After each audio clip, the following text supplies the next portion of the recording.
मेरे पाकिस्तानियों, cease fire अभी शुरू नहीं हुआ था और ईरान की क़यादत अपने असल रंग दिखाना शुरू करते हैं और ये हमारे साथ किया क्या है और हुआ क्या है। ये बड़ा रेयर मोमेंट है कि पाकिस्तान की जो लीडरशिप है वो ये महसूस कर रही है कि ईरानी जो है वो क्या कर रहे हैं। जब ये ईरान की तरफ से, जरा गौर से सुनिएगा, ये जो वीडियोस आती हैं, हर पाकिस्तानी का दिल दुखता है। ये मैं यकीन से कहती हूँ कि हर पाकिस्तानी का दिल जख्मों से चूर है। मिडिल ईस्ट के अंदर जो क्या हुआ है, सूरत हाल चंद घंटों के अंदर बिगड़ गई, सूरत हाल चंद घंटों के अंदर दोबारा से खराब होगी, बहुत ज्यादा खराब होगी। ईरान के फॉरेन मिनिस्टर का भी मैं आपको अभी बयान बताता हूं, और जो स्पीकर, जो नुमाइंदे बन रहे हैं मुज़ाकरात में ईरान के, कालीबाफ साहब, उनका भी मैं आपको भी बताता हूं बयान क्या है। लेकिन इस सीज फायर के ऐलान के बीच जिस देश की खामोश ताकत ने सबसे बड़ा धमाका किया है, वो देश है भारत। दरअसल जब ईरान, इजराइल, अमेरिका के बीच बारूद की गंध फैल रही थी, तब भारत के प्रधानमंत्री नरेंद्र मोदी ने अपनी कूटनीति के जरिए देश के हितों को सुरक्षित किया।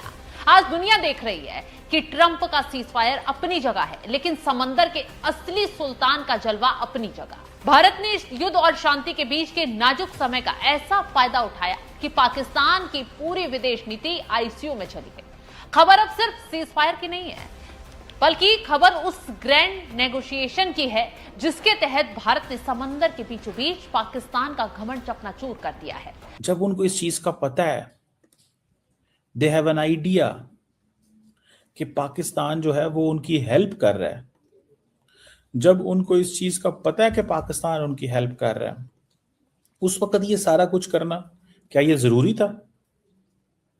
मुझे लगता है कि ये एक बड़ी परेशान कुन सिचुएशन है। ईरान ने पाकिस्तान की जो शिप ब्लॉक करी थी, which was called the Selan, ये ऑफ कोर्स वहां पर ब्लॉक रही, लेकिन इंटरेस्टिंगली ये खबर आ रही है कि now that ship is heading towards Mumbai. So much for Pakistan being interlocutor, mediator, पता नहीं कौन से टटर लगा रखे हैं इन लोगों ने, लेकिन this is the reality that जब वो शिप को निकाला गया, finally it is coming to India. अभी तक पाकिस्तानियों को ये पता नहीं चला है, सो के उठे नहीं है, उठेंगे, पता चलेगा तो फिर आपको मेल्टडाउन और दिखेगा। Let's wait and watch. जिस पाकिस्तानी जहाज को हॉर्मुज स्ट्रेट क्रॉस करके कराची के बंदरगाह पर लंगर डालना था, उसे भारत की कूटनीतिक शक्ति ने अपनी ओर मोड़ लिया। यानी इंतहाई परेशान कौन सिचुएशन है कि इस वक्त जब हम कोशिशें कर रहे हैं कि यार इनकी जंग बंद हो जाए, ये जंग बंद हो जाए, उस वक्त ये सारा कुछ हो जाए। पाकिस्तान के जहाज को भारत समंदर से खींचकर अपने पोर्ट पर ले आया। पाकिस्तान के लिए आ रहा ये तेल का जहाज अब मुंबई की ओर बढ़ रहा है, और ये इस बात का प्रमाण है कि अंतर्राष्ट्रीय राजनीति में अब पाकिस्तान कार्ड एक्सपायर हो चुका है। पाकिस्तान के मुंह पर ये एक तमाचे जैसा है जिसकी गूंज इस्लामाबाद से लेकर उन गलियारों तक सुनाई दे रही है। पाकिस्तान के लिए सबसे बड़ा शॉक, ईरान ने बीच समुद्र में बदल दी गेम। जो तेल पाकिस्तान जा रहा था वो अब भारत आ रहा है। कैसे? दोस्तों, मिडिल ईस्ट में सीज फायर के बाद पाकिस्तान जश्न मना रहा था, लेकिन ईरान ने उन्हें ऐसा रियलिटी चेक दिया कि सब दंग रह गए। पाकिस्तान का एक oil tanker straight of Hormuz से निकलने की कोशिश कर रहा था, लेकिन ईरान ने उसे वहीं रोक लिया। ट्विस्ट तो तब आया था जब ईरानी अथॉरिटीज ने उस टैंकर पर इंडिया का फ्लैग देखा। रिपोर्टली ईरान ने पाकिस्तान बाउंड कार्गो को रीडायरेक्ट कर दिया है। अब वही टैंकर कराची के बजाय मुंबई पोर्ट पर आ रहा है। मतलब जो तेल पाकिस्तान की इकोनॉमी के लिए लाइफलाइन था, वो अब इंडिया के काम आएगा। सोशल मीडिया पर इस वक्त another L for Islamabad trend हो रहा है। पाकिस्तानी मीडिया में तो इस बात को लेकर काफ़ी गुस्सा है कि पाकिस्तान तो ईरान और इजराइल के बीच पीस मेकर बनने की कोशिश कर रहा था, पर फिर भी ईरान ने उनके साथ इतना बड़ा धोखा कर दिया। ईरान की नेवी ने साफ कर दिया है कि लीगल प्रोटोकॉल्स और परमिशंस की कमी की वजह से ये एक्शन लिया गया था, लेकिन एक्सपर्ट्स इसे इंडिया के बढ़ते ग्लोबल इन्फ्लुएंस के तौर पर देख रहे हैं। आपको क्या लगता है कि ईरान और पाकिस्तान के रिश्ते खत्म होने वाले हैं या कुछ और होगा? कमेंट करके जरूर बताइए। एंड अगर आपको वीडियो अच्छा लगा हो तो वीडियो को लाइक और चैनल को सब्सक्राइब करना ना भूलें। मिलते हैं अगली वीडियो में।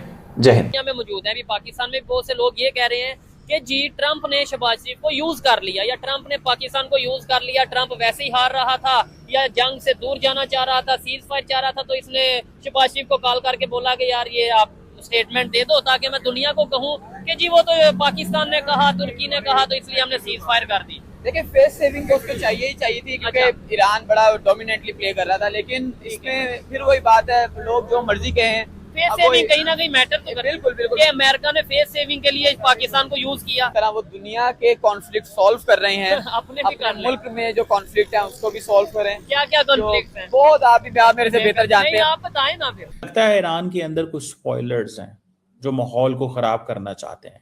अगर पाकिस्तान की तरफ से ये कोशिशें हो रही हैं और ईरान को पता है कि पाकिस्तान, तो आप क्या समझते हैं पाकिस्तान को जवाब नहीं देना पड़ेगा?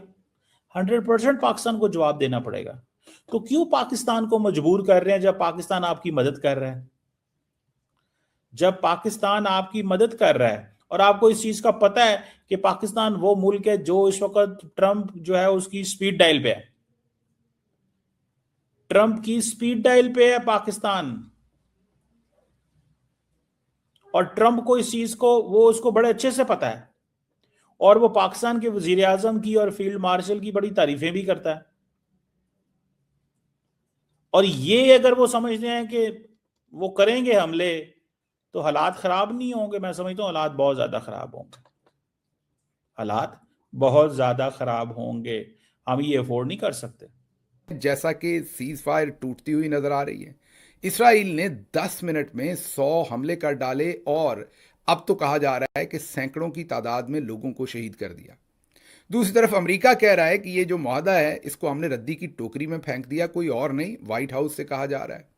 तीसरी तरफ जो अमेरिकी नायब सदर हैं वो कह रहे हैं कि इस मुआहदे के अंदर लेबनान तो शामिल ही नहीं था। ईरान कह रहा है कि लेबनान शामिल है और अभी तक 3 इसकी शिकें इस सीज फायर की तोड़ दी गई हैं। पाकिस्तान मुकम्मल खामोश है, लेकिन साथ साथ जश्न मना रहा है, उतना जश्न मना रहा है जितना ईरान ने भी नहीं मनाया, और तालियां पीटी जा रही हैं। कैबिनेट में बताया जा रहा है कि हुजूर ये आपका विजन है। प्राइम मिनिस्टर ने बताया कि हमने रातें जाग के सारे काम किए हैं, और उसके साथ साथ सीज फायर आगे चलती है कि नहीं चलती उसको छोड़े, हमने अपने बच्चों को और शहर को छुट्टी दे दी है, यौम तशक्कर हम मना रहे हैं।